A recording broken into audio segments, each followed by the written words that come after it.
ওয়াজাদিলহুম বিল্লাতি Hiya Ahsan, and argue with them, যাদের কাছে দাওয়াত দিবে তাদের সাথে যদি তোমার কোনো তর্ক বিতর্ক হয় সেটা ইন দ্য বেস্ট ম্যানার, সুন্দরভাবে ভালোভাবে বিতর্ক করবে, সম্ভব হলে বিতর্ক এড়িয়ে যাবে।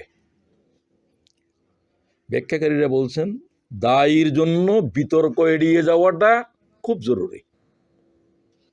বিতর্ক কেন করবেন? আপনার কাজ তো বিতর্ক করা নয়, দাওয়াত পৌঁছে দেয়া। করা না করার তো আপনার কোনো দায়িত্ব নাই, তো আপনার সাথে ঝগড়া বাঁচবে কেন, বা আমরাও বাঁচবো কেন?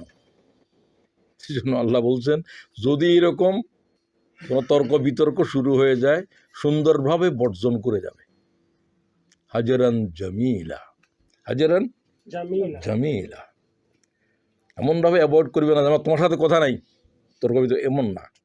ঠিক আছে ভাই, পরবর্তী সময় কথা বলবো, এখন মনে হয় আপনারও সময় কম আমারও কম। এগুলো আল্লাহর আয়াত, এগুলো বন্দার প্রতি আল্লাহর ইনস্ট্রাকশনস। আল্লাহ কথা বলেন দুইভাবে, মুখবেরাও ও আমেরা, ডাইরেক্টলি কথা বলেন, ইশারায় কথা বলেন। কথা কি বোঝা যায়? ডাইরেক্ট আকিমুসসালাহ, ইশারা কিভাবে বলে? ওয়ারকাউ মা'আর রাকিন, জামাতকে আল্লাহ ইশারা করলেন। ইমামদের ভিতরে নামাজ জামাতে পড়াকে ফরজ, 4 ইমামের ভিতরে এক ইমাম খুব শক্তভাবে বলছেন, ইমাম আহমদ। ইমাম আহমদ 17 লক্ষ হাদিসের মুহাদ্দিস। দুনিয়ায় এই জাতের মুহাদ্দিস জন্ম হয় নাই,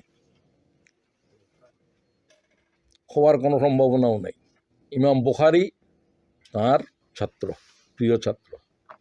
ইমাম বুখারী 6 লক্ষ হাদিসের মুহাদ্দিস।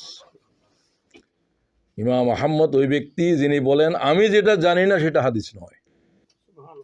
এরকম কথা বলার মানুষ পৃথিবীতে আর দ্বিতীয় ছিল কিনা আমার জানা নেই। আচ্ছা, যাই হোক, উনার হাদিস সংকলনের নাম কি? মুসনাদে আহমদ। 86টার সমস্ত হাদিস জমা করলে 6টার ভিতরে না হলে 20-25 হাজার হবে হাদিস হবে, এত হবেও না, তারপরে ধরলাম। ইমাম আহমদের হাদিসের দরিয়ার ভিতরে হাদিসের সংখ্যা 40,000-এর উপরে। এত বড় হাদিসের জমা আর কেউ করতে পারে না। আল্লাহ তাআলা ইমাম আহমদের উপর রহম ফরমাও। আমিন। সব মুহাদ্দিসেরাই আমাদের প্রিয়, তিনি মুহাদ্দিসও, তিনি ফকিহও, এই জন্য তার মাযহাব হাম্বলি মাযহাবের। তিনি কার ছাত্র? ইমাম শাফির। ইমাম বুখারী তো ছাত্র উনার, তার উস্তাদ হলো আবু আবদুল্লাহ শাফি। এগুলো জানা দরকার আপনাদের। এগুলো তো উম্মতের অহংকার, এগুলো উম্মতের অ্যাসেট। উম্মত এদের কাছে ঋণী হয়ে আছে। এদের সম্পর্কে কিছু না জানা মানে বাপের নাম জানে না। বাপের নাম জানে না, কি ছেলে এটা। যাই হোক, বলছিলাম তিনি বলেন যে আল্লাহ তাআলা জামাতের নামাজ ফরজ করতেছে, ওয়ারকাউ মা'আর রাকিন, রুকুকারীদের সাথেই রুকু করো।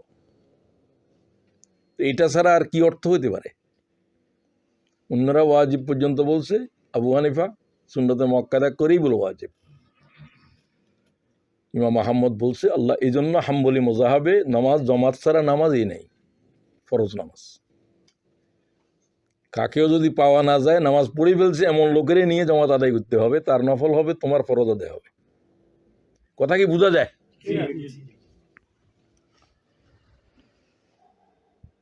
ইন্না রাব্বাকা হুয়া আলাম, কেন তোমরা বিতর্কে জড়াবে না? আল্লাহ তাআলা জানেন কে তোমাদের ভিতরে হেদায়েত কবুল করবে না। বিমান দাল্লা আন সাবিলি ওয়া হুয়া আলামু বিল মুহতাদিন, কে হেদায়েত প্রাপ্ত হবে, কে হেদায়েত প্রাপ্ত হবে না, এটা দায়ীর কাছে জানা নেই। দায়ী তো নবীগণ, যিনি দাওয়াত দেন তারে কি বলে? আল্লাহর দিকে দাওয়াত দিলে দায়ী ইলাল্লাহ। এই হলো আয়াতের তর্জমা। এখানে 7টা কথার উপরে আমি কথা বলবো, বাক্যাংশের উপরে। সেগুলো বলে দিচ্ছি যেন আপনারা মনে রাখতে পারেন। এই আয়াত দায়ীদের জন্য জানা একেবারে জরুরি। যে আল্লাহ তাআলা দাওয়াত দেয়াকে ফরজ করেছেন, সে আল্লাহ তাআলাই দাওয়াত দেওয়ার তর্জ তরিকা বলে দিচ্ছেন। অন্য আয়াতও আছে, এই আয়াতটা জামে মানে। উদউ এক আলোচনা করব আমি। ইলা সাবিল রাব্বিক, প্রথমটা হলো উদউ, দাওয়াত দাও, ডাকো, আহ্বান করো। 2, দাওয়াত দিবে কার দিকে? আল্লাহ তাআলার দিকে, আল্লাহ তাআলার পথে। বিল হিকমা, with wisdom, with instructions. Wisdom তো বুঝেন, বিজ্ঞতার সাথে, হিকমতের সাথে। হিকমত হলো একটা শব্দ নয়, একটা পৃথিবী। এর ভিতরে নাই কোনো জিনিস নেই, সব আছে। একেবারে সংক্ষিপ্ত কথা হলো সুন্নাহ। রাসূলের চাইতে আর উৎকৃষ্ট কোনো হিকমা নাই। তো নবীরা যেভাবে দাওয়াত দিয়েছেন সেই পদ্ধতিতে। ওয়াল মাউইযাতিল হাসানা, দাওয়াতের ভিতরে তোমরা কি বলবে? উত্তম ইনস্ট্রাকশনস, নসিহত। কোরআনের এক নাম হলো মাউইযাতিল হাসানা। সুন্নতের তরিকায় রসুলের পদ্ধতিতে শুধু কোরআন শরীফ পেশ করে দিবে, আর কিছু না। যে তোমার বক্তব্য ছয় উসুল টয় উসুলের কোনো কথা নাই। উসুল হলো কোরআন শরীফ। আল্লাহ নাযিল করছে বুখারী শরীফ না, কি? কোরআন শরীফ। ভালো করে বুঝে নেবেন এগুলো। বুখারী শরীফ রাসূলুল্লাহ কি দেখেছে? সাহাবীরা দেখেছে? কথা বলেন না কেন? জিনা বলতে এতক্ষণ লাগে কেন? রাসূলুল্লাহর ইন্তেকালের 200-250 বছর পরে ইমাম বুখারী শরীফের জন্ম হচ্ছে। এটা হলো যে ওস্তাদ কথা বলার সময় যে সমস্ত কথাগুলো বলে, মনে করেন এখন কিছুক্ষণের জন্য আমি শিক্ষক, তো আমি আয়াত বোঝানোর জন্য কত কথা বলতেছি, এগুলো হলো হাদিস। এগুলোর ভিতরে বিশুদ্ধতম যেটা, সেটা বুখারী। বোঝা যায়? এটার সাথে তো কিতাব আর কোথায়, আর এটা কোথায়? অনেকে মনে করেন যে বুখারী শরীফ, তিরমিজি, এগুলো যেন আল্লাহর কিতাবের কাছাকাছি কোনো জিনিস। খবরদার, আল্লাহর কাছাকাছি কোনো মানবও নাই, মুহাম্মদও নাই, জিবরাইলও নাই, মিকাইলও নাই। এগুলো আল্লাহর কাছাকাছি যাওয়ার কি সাধ্য আছে? এইরকম অবশ্যই নাই। যে বললেন এটাই, কোরআন শরীফের সাথে দুনিয়ার কোনো কিতাবকে কাছাকাছি মনে করাও ইমানের খেয়ানত। এতে আল্লাহর কিতাবের উপরে ইমান বুঝে নেই। স্পষ্ট করে কথা বলতেছি, আমি দলিলের উপরে দাঁড়াই কথা বলতেছি। এই জন্য আমার কোনো বয়ের কোনো কম্পমান হওয়ার কিছু নেই। আপনারাও যদি চিন্তা করেন, আপনারাও বুঝবেন। আল্লাহ তাআলা কিতাব, তৌরাতেরও কিতাব বলে নাই, ইনজিলেরও বলে নাই। কিতাব একটাই, হাজা কিতাব, এটাই কিতাব। এটা কি? এটা কোনটা? মুসাদ্দিকুন লিসানান আরাবিয়্যা। এই কিতাবটা তামাম কিতাব বা যেগুলো নাজেল হয়েছে সহিফা, সেগুলো কেন কিতাব নয় বললাম? সেগুলো কোনোটাই আল্লাহর তাআলার জবান নয়, আল্লাহর আওয়াজ নয়। সেগুলো তাদের ভাষায়, জিবরাইলকে আল্লাহ বলছে এদের ভাষায় এই ইনস্ট্রাকশনগুলো পৌঁছে দাও। এগুলো সব দপ্তর নাজেল হয়েছে। মুসা আলাইহিস সালামের কাছে 10টা কমান্ডমেন্টস, ঈসা আলাইহিস সালামের কাছে মনে করেন 12টা কমান্ডমেন্টস। তাদের ভাষায়, এটা হিব্রু ভাষায়, একটা এই ভাষায়, একটা সুরিয়ানি ভাষায়, যার যে জাতির সেই জাতির ভাষায়। আল্লাহর আওয়াজ হচ্ছে আরবি ভাষায়। সেটা মুহাম্মদের উপরে নাজেল হয়েছে, সেটা আর কারো উপরে নাজেল হয় নাই। কোনো নবী ওটা সইতে পারবে না, মুহাম্মদও সরাসরি পারবে না। জিবরাইল বহন করে এনেছে, ইকরা, এটা পৌঁছে দাও। এটা এত ভারী যে এটা আল্লাহর আরশ বহনকারী ফেরেশতারাও ইকরা বহন করতে পারবে না। সুবহানাল্লাহ। ইকরা এক লফজ বহন করতে পারবে না। 80,000 শব্দ কোরআনে আছে প্রায়। আপনি বুঝেন কিতাব এটা কি? কিতাব তখন হয়, এটা ছিল কালাম, লিখলে কি হয়ে যায়? কিতাব হয়ে যায়। কালাম তো কারো উপরে নাজেল হয় নাই। কালাম কার উপরে নাজেল হয়েছে? মুহাম্মদুর রাসূলুল্লাহ। কালাম হচ্ছে সাউন্ড। আল্লাহ তাআলা, আমি যে কথা বলতেছি আপনার কাছে এটা কালাম, আর এখানে যা লিখলাম সেটা হলো কিতাব। কিতাব। পার্থক্য বুঝে নিন। এই যে বলছে যদি আল্লাহর কালামকে কোরআন পাহাড় পর্বতে নাযিল করে তো পাহাড় চূর্ণ বিচূর্ণ হয়ে যেত, মানব দানব সব। উম্মত আজও কালামও বুঝে নাই, কোরআনও বুঝে নাই, তো উম্মতের হায়াত তো শেষ হয়ে যাচ্ছে, শেষ হয়ে যাচ্ছে। দাজ্জাল আসতে সম্ভবত আর 50 বছর নাই বা 100 বছর, সব আলামত তো জায়ের হয়ে গেছে। কি কথা ঠিক কিনা? আপনি যদি ঘুমাইতে থাকেন তো ঘুমাইতেই থাকেন। আমি ঘুমাইতে থাকলে আমার জাগাবে কি? কার প্রয়োজন পড়ছে? আমাকে আমার দায়িত্বে জাগতে হবে। দাজ্জাল আসার, পৃথিবীর কিয়ামত হওয়ার আলামত আছে না নাই? আছে। সব আলামত তো জায়ের হয়ে গেছে। আর যে 10টা আছে সেগুলো একটার পর একটা চলে আসবে। তো এতগুলো আলামত যা কিছু আছে, আরো 30টা 40টা, সব একটাও বাকি নেই। তো এর ভিতরে মনে করেন যে ঈসা আলাইহিস সালাম আসা, এর আগে ইমাম মাহাদি আসবে, তখন দাজ্জাল আসবে ঈসা আলাইহিস সালাম আসার আগে। কয়দিনের জন্য? Only 40 days. একদিন হবে 1 বছরের সমান। সূর্যকে বলবে খাড়া থাক, খাড়া থাকবে। এটা আর কারকে আল্লাহ এই ক্ষমতা দেন নাই, নবীরে দেন নাই, রসুলকে দেন নাই, মালাইকারে দেন নাই। আল্লাহর আইনের উপর হাত দিবে সে, এটা আল্লাহ দিছে তার এই ক্ষমতা। কারণ ইমানের শেষ পরীক্ষা চলতেছে। সে বললো যে আমার এক খোদা মান, আল্লাহ তারা খোদা মানার জন্য যা দরকার সব কিছুই, অনেক কিছু দিবে। তুমি তারপরে বলবে যে না তুই আল্লাহ ন, এই কথা বলার জন্য খুব হিম্মত লাগবে, শক্ত ইমান লাগবে। রসুল বলছেন আমি যদি থাকতাম, আমি আমার উম্মতের জন্য দাঁড়াইতাম, আমি থাকবো না। তোমরা ইমানের উপরে দৃঢ় থাকবে, যে দৃঢ় থাকবে আল্লাহ তারা নুসরত করবে। যদি তোমার যদি জবাই করে দে, তোমার যদি সে আগুনে নিক্ষেপ, তার সাথে জান্নাত জাহান্নাম থাকবে। তার জান্নাত হলো জাহান্নাম, তার জাহান্নাম হলো জান্নাত। 100 বছরের মুর্দারে খাড়াই করে বলবো যে আমার খোদা বল, সে বলবো হ্যাঁ বলছি, সে তোমার দাদা, আসলে সে জিন। কতটুকু পাওয়ারফুল! তার থেকে পানা চাইতে বলা হয়েছে প্রতি নামাজে, যে 4টা জিনিস থেকে পানা চাওয়া ওয়াজিব বলছেন।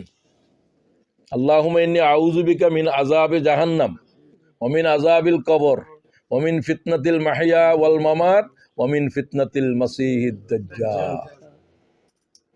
আর হুজুর বলছেন তোমরা দাজ্জাল যখন জাহির হয়ে যাবে তখন সূরা কাহফ পড়তে থাকবে, প্রথম 10 আয়াত বিশেষ করে। আমার কথা কি বোঝা যায়? একটু ক্লাস আনেন না, এগুলো পানি খাবো কেমনে? পানি খাবার কিছু নাই, আনেন সব। তো এই সব আলামত এগুলো যে জাহের হবে, এগুলো একটার পর একটা আসবে।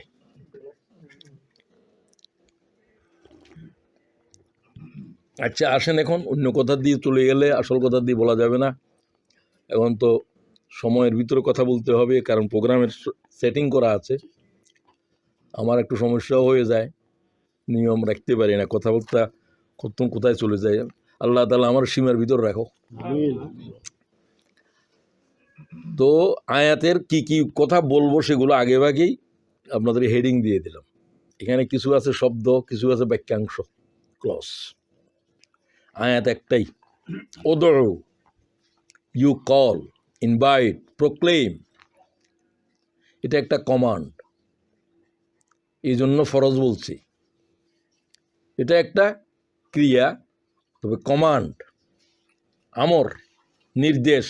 আল্লাহর নির্দেশ কি হয়ে যায়? ফরজ। সমস্ত পয়গম্বর এবং তার উম্মতের উপরেই দাওয়াত উম্মতের জন্য ফরজ ছিল, তবে রসুলের উম্মতকে বিশেষভাবে এই দায়িত্ব দেওয়া হয়েছে, যেহেতু আর কোনো নবী আসবে না। কুনতুম খায়রা উম্মাহ উখরাজাত লিন-নাস, you have been created for the sake of mankind. এই উম্মতে মুহাম্মদী, এটা হলো যে এর জন্য, মানব জাতির জন্য। তো মানব জাতির জন্য কারা আসে? নবীরা। উম্মতে মুহাম্মদীকে বলছে তোমাদেরকে, you have been raised for the sake of mankind, তোমরা মানব জাতির কাছে আল্লাহর দিনের দাওয়াত উঠাবে।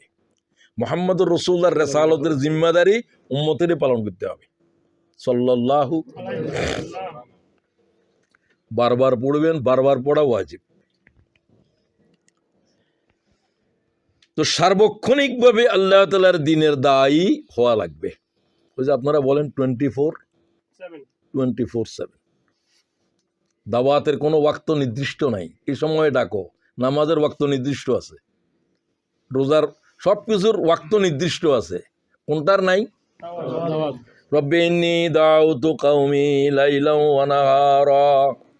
আল্লাহ, আমি আমার কওমরে দিনে এবং রাতে দাওয়াত দিয়েছি। এই পয়গম্বরের দাওয়াত সবচাইতে বেশি দিন ছিল, 950 বছর।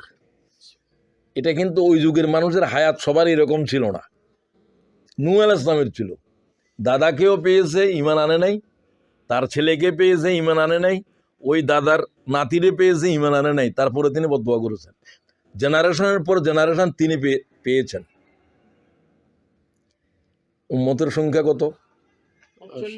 39 অথবা 79, তিনি শুদ্ধ 80। 950 বছরের রেজাল্ট এটাই। কি জাতের বেত্তমিজ কওম এগুলো! এই 950 বছর এই নবীর উপরে অত্যাচার জুলুম চলছে। সারাদিন পাথর মেরে আহত করে রাখতেন। জিবরাইল আলাইহিস সালাম সন্ধ্যার সময় তাকে তুলে ক্ষতবিক্ষত দেহের উপরে নানা বুলিয়ে দিতেন। আবার আগামীকালও দাওয়াত, আগামীকালও এই নির্যাতন। তো আমাদের তো হায়াত 63 বছর, 64 বছর, 60 বছর। তো এর ভিতরে আপনি দাওয়াতের বছর কত বছর? আপনি আর আমি টায়ার্ড হয়ে গেছি, আর কতদিন দাওয়াত দিব? আমাদেরকে তো আল্লাহ তাআলা যা দেখাই দিচ্ছে, এগুলো তো অতীত জাতিদেরকে এইভাবে এতটুকু দেখায় নাই। আমাদের হায়াতের ভিতরে যা আমাদের দায়িত্বশীলদের আমাদের জিন্দেগির উপরে চলছে, এগুলোর বিনিময়ে যেন আল্লাহ দুনিয়া দিয়ে দিচ্ছে, দেখতেছেন না? তো আপনাদের দেশেই তো হচ্ছে, বাংলাদেশে হয়েছে। বাংলাদেশে কি কোনো সাধারণ বিপ্লব হয়েছে এটা? না অসাধারণ? অসাধারণের অসাধারণ, আনপ্রেসিডেন্টেড। আপনি 100 বছরের 500 বছরের ইতিহাসের ভিতরে পাবেন না যে এই ধরনের কতগুলো ছেলে জেগে গেল, আর 18 কোটি মানুষ কিভাবে জাগলো, আর মাত্র 15 থেকে 20 দিনের ভিতরে এক কত বড় এক স্বৈর শাসনের পতন, গোষ্ঠী শুদ্ধ নিপাত হয়ে গেল। কি সোজা জিনিস মনে করলেন? কোনো নির্বাচনে হলে হয়তো বা এই পরিবর্তন হয়েছে, আরেকজন সমস্ত অবকাঠামো থেকে যেত, পার্লামেন্টের একজন সদস্যও নাই, মসজিদের ইমাম পর্যন্ত ফালাইছে। এটার ইতিহাস আছে নাকি? এগুলো যে আমাদের জীবনে দেখে যাব তো আশা করি নাই, ঠিক কিনা? আলহামদুলিল্লাহ। তো এই শব্দটা শুধু কোরআন শরীফের 200 বারের উপরে আছে, দাওয়াতের উপরে। আল্লাহ কথা আমি দিনেও বলেছি, রাতেও বলেছি, তারা দাওয়াত কবুল করে নাই। সুমাইনি দাউতুহুম জাহারা সুমাইনি আ'লানতু লাহুম ওয়া আসরারতু লাহুম ইসরারা। আমি প্রকাশ্যভাবে দাওয়াত দিয়েছি, গোপনেও দাওয়াত দিয়েছি, জমা করে করে দাওয়াত দিয়েছি, একাকিতে দাওয়াত দিয়েছি। এগুলো দাওয়াতের কি পদ্ধতি, এটাও আল্লাহ শিখিয়ে দিচ্ছেন। না হলে এই নবীর ঘটনা বর্ণনা করতেছেন কেন? সব নবীরাই এরকম ছিলেন, দাওয়াতের কোনো সময় নেই বললে এই জন্য। সকালেও দাওয়াত দিয়েছি, বিকালেও, রাতেও দিয়েছি, দিনেও, সবাইকে জমা করে দিয়েছি, একাকিত্ব দিয়েছি। আপনারা টার্গেট করে করে টার্গেট রাখেন, আবার সাধারণ সভা করেন, এগুলো সব তো কোরআন শরীফের দলিল। সাধারণ সভা করছি, সবাই দাওয়াত দিছি, ব্যক্তিগতভাবে বলছি, ও আল্লাহ আমি যত বলেছি তত গোমরা হয়েছে, তারপরেও দাওয়াত দিয়েছি।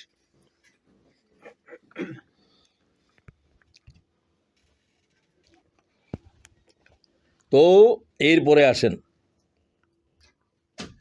দাওয়াত দেওয়ার জন্য সবচেয়ে গুরুত্বপূর্ণ জিনিস কি? লেসান, ভাষা। এই জন্য সকল পয়গম্বরকে ওই জাতির ভাষা দেওয়া হয়েছে। মুহাম্মদুর রাসূলুল্লাহকে শুধুমাত্র আরবি ভাষা দেওয়া হয়েছে, এবং সমগ্র বিশ্ব মানব জাতিকে এই ভাষাই কোরআন পড়তে হবে, বুঝতে হবে, তার নিজের ভাষায় অনুবাদ করে। ঠিক আছে? তো দায়ীদের দাওয়াত পেশ করার জন্য বহুত কিছু লাগবে। মৌলিক হলো কি লাগবে? লেসন। আপনি যার কাছে দাওয়াত দিবেন ওই জাতির ভাষা লাগবে, আপনার ভাষা নয়। এদের কাছে দাওয়াত দিবেন যেখানে থাকেন, এদের ল্যাঙ্গুয়েজে দাওয়াত দিতে হবে। এটা নবীর উপরে ফরজ ছিল, তো সেটা জানতে হবে। আপনার কওমের কাছে দাওয়াত দিবেন কওমের ভাষায়। মুহাম্মদুর রাসূলুল্লাহর তো কোনো কওম নাই, তার নবুয়তের কোনো সীমানা নাই। তিনি সাদার জন্যও নবী, কালোর জন্যও নবী, আরবি ভাষা ভাষীর জন্য নবী, অনারবের জন্যও নবী, নারীর জন্য, পুরুষের জন্য, গরিবের জন্য, ধনীর জন্য। ইয়া আইয়ুহান নাস কুলু লা ইলাহা ইল্লাল্লাহ। নাস বলতে যা বুঝায় সব। আমাকে যারা দেখেছো আমি তাদের জন্য রসুল, আমাকে যারা দেখবে না আমি তাদের জন্য রসুল। এবং আমার উম্মতের দায়িত্ব আমার মতো। অন্য নবীদের এরকম ছিল না। নূহ আলাইহিস সালামকে, প্রত্যেক নবীকে দাওয়াতের জমিন নির্দিষ্ট, ভাষাও নির্দিষ্ট। এই ভাষার লোক এত, যেমন যেমন ইউনূস আলাইহিস সালামের জাতিরা ছিল 1,20,000 এদের কাছে নিনুয়ান জায়গার নাম। তো এই জনপদের 1 ফারলং দূরে দাওয়াত দিতে পারবে না। এই জাতিরা যদি দাওয়াত কবুল না করে এরা ধ্বংস হয়ে যাবে। নবীকে আল্লাহ বলবে তুমি আরেকজনের কাছে দাওয়াত দিতে পারবে না, তুমি মক্কা শরীফ চলে যাও, তো ফিলিস্তিনে চলে যাও, বাকি জীবন সেখানে কাটাইয়ে হায়াত শেষ করো। এই জন্য নবীরা চলে যাইতে বিদায় বায়তুল্লাহর চারিদিকে তোয়াফ করেন যে এখানে প্রায় 400 পয়গম্বরের কবর আছে। সুবহানাল্লাহ। বাড়ির যে বলিয়েন, বাড়ির যে বললে কি লাভ, যখন বলার দরকার তখন না বলবেন। সুবহানাল্লাহ আলহামদুলিল্লাহ বললে কি গুনাহ আছে না সওয়াব আছে? তো এগুলো জবানের বন্ধ করে থাকেন কেন? এটা তো ক্লাসের নিয়ম নয়। তাহলে বোঝা যায় যে আপনি হয় কেয়ারলেস, অথবা আপনি মনে করুন যে আমার এগুলো জানা আছে, আমার না জানলেও চলবে। তো আপনার জন্য এই ক্লাসে থাকারই কোনো প্রয়োজন নেই। সাউন্ড দেখতে হবে, বাজতে হবে, এটা না হলে আপনি জিমাইতেছেন। আচ্ছা, তোই ভাষা শিখতে হবে যতটুকু পারেন, যার সবার তো একরকম নাই, এবং ভাষা বিশুদ্ধ হইতে হবে। রাসূলুল্লাহ বলছেন আরবের ভাষা বিশুদ্ধ নয়, আমাকে আল্লাহ বিশুদ্ধ জায়গাতে নিয়ে গেছে যেখানে আরবি বিশুদ্ধ। আনা আফসাহুল আরব, আমি বিশুদ্ধ আরবিতে কথা বলি। সুবহানাল্লাহ। আঞ্চলিক ভাষা দেখবি এর দাদির সাথে বলিয়েন, বাংলা ভাষাটা পর্যন্ত বিশুদ্ধভাবে বলতে পারে না। কিসের দায়ী আপনি? ঠিক কিনা? এগুলোর সবকিছুর দলিল পেশ করতেছি আমি। আনা আফসাহুল আরবিটা হাদিস। কামালউদ্দিন জাফরি বললেন রাসূলুল্লাহ যেই হালিমার তুজাহরার যে এলাকাতে গিয়ে, ওই এলাকায় হচ্ছে যে সবচেয়ে বিশুদ্ধ আরবি বলে ওই এলাকার মানুষরা। আরবের কারণ ভাষার মিক্সার বেশি এখানে। আচ্ছা যাক, আর যাদের জবানের ভিতরে তোতলামি আছে, ভালো করে বলতে পারেন না, তারা আল্লাহর কাছে জবান চাইবেন। রাব্বিশ রাহলি ওয়াসসিরলি ওয়াহলুল উকদাতাম মিন লিসানি। আল্লাহ আমার জিহ্বার আড়ষ্টতা দূর করে দাও। ডক্টর জাকির নায়েক বলেন আমার না, এত তোতল মানুষদের নাম বলতেই অনেক সময় লাগে। তিনি নিজে বলছেন, শুনছেন আপনারা, জাকের। আর উনি বলেন, উনি এটা বলে দাওয়াত শুরু করেন, সবসময় এটা পড়েন। উনি মুসা আলাইহিস সালামের মতো স্টেমারিং করে, এটা মুসা আলাইহিস সালামকে আল্লাহ বলছেন। তো মুসা আলাইহিস সালাম আল্লাহকে বললেন যে ও আল্লাহ, আমার তো জিহ্বায় একটু দুর্বলতা আছে, আমার ভাই কিন্তু বলেই কথা বলতে পারে, আমার ভাইকে আমার নবুয়তের সাথী করে দাও। দোয়া করলেন, ওয়াকি হারুন ওয়া হুয়া আফসাহু মিন্নি লিসানা, সূরা 28-34 নম্বর। আল্লাহ, আমার ভাই আফসাহু মিন্নি লিসানা, ফসিহ হলো যে যার ভাষা বেশি বিশুদ্ধ। ওই রাসূলুল্লাহ বললেন আনা আফসাহু, এই ফসিহ। আমার ভাই বিশুদ্ধ ভাষায় কথা বলতে পারে, তার ভাষার আড়ষ্টতা নাই, তাকে আমার সাথী করে দেন। আল্লাহ গো দিলাম, তুমি রসুল, সে নবী। প্রথম শব্দ শেষ। এই এখন আপনাদের আমাদেরকে দাওয়াত দেওয়ার জন্য এই ভাষা জানতে হবে। তারপরে নবীরা যেরকম রাতে দিনে সকালে বিকালে সার্বক্ষণিকভাবে আল্লাহর দিনের দায়ী হয়ে যেতে হবে। যখন সুযোগ পান, সাথী একটা চলছে আপনার সাথে, বাসে উঠছে, তার সাথে আস্তে আস্তে কথা বলেন। আপনার সব সময়ের কথা হবে দাওয়াত। আস্তে আস্তে যা বলেন ও আস্তে আস্তে দাওয়াতের দিকে নিয়ে যাবেন। ইলা সাবিলি রাব্বিক, to the way of your lord. Way বাদও দিতে পারেন, টু ইউর লর্ড। দাওয়াত কার দিকে? ইয়া আইয়ুহান নাস কুলু লা ইলাহা ইল্লাল্লাহ। নবীর দিকে, কোন দিকে, এর দিকে, আমার দেশের দিকে, আমার সংগঠনের দিকে কিছুই বলতে পারবেন না। কার দিকে আসো? আল্লাহর দিকে আসো। আল্লাহর পথে বলতে আল্লাহর যত বিধান, যে কোনো বিধানের কথা বললে হয়, চলো নামাজের দিকে, রোজার দিকে, এগুলোও বুঝাইতে পারেন, এগুলো আল্লাহর দিকে। তো আল্লাহ তাআলার সমস্ত পয়গম্বরদের দাওয়াত কি ছিল? দাওয়াত তো একটাই, লা ইলাহা ইল্লাল্লাহ। এটাই দাওয়াতের মূল অংশ, এটাই কালেমা। বাকিটা হলো দায়ী। বাকিটা কি? লা ইলাহা ইল্লাল্লাহ। মুসা কলিমুল্লাহ কোনো কলমা নয়, এই কলমার ঘোষক, কলার, ইজ দ্য কলার। নবীরা তো ডাক দিতে আসছে,